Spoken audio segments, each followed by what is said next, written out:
Cześć, witam Was serdecznie w kolejnym odcinku. Dzisiaj jesteśmy na jarmarku w Gliwicach, który organizowany jest tradycyjnie na rynku. Jarmark rozpoczął się 28 listopada i potrwa do 21 grudnia, więc już ostatni dzwonek, by go odwiedzić.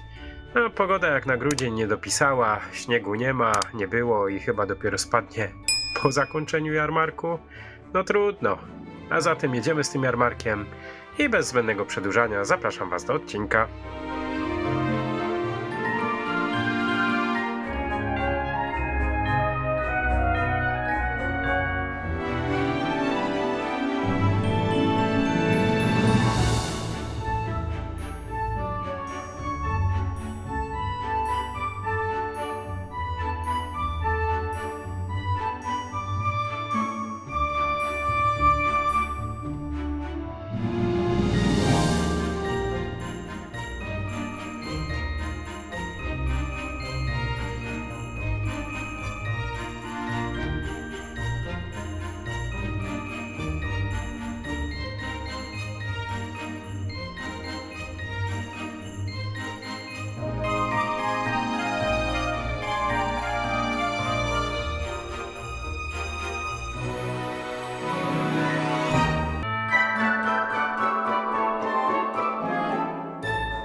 I tak właśnie wygląda grudniowa odsłona jarmarku bożonarodzeniowego w Gliwicach w moim wydaniu.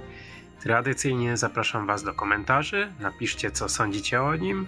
Zostawcie również ślad po sobie w postaci łapki w górę, jeśli filmik Wam się podobał. A jeżeli jeszcze nie zasubskrybowaliście kanału, będzie mi bardzo miło, jeśli to zrobicie. Także fajnie, że zostaliście do końca, dziękuję za obejrzenie i do usłyszenia w kolejnym filmiku. Trzymajcie się, hej!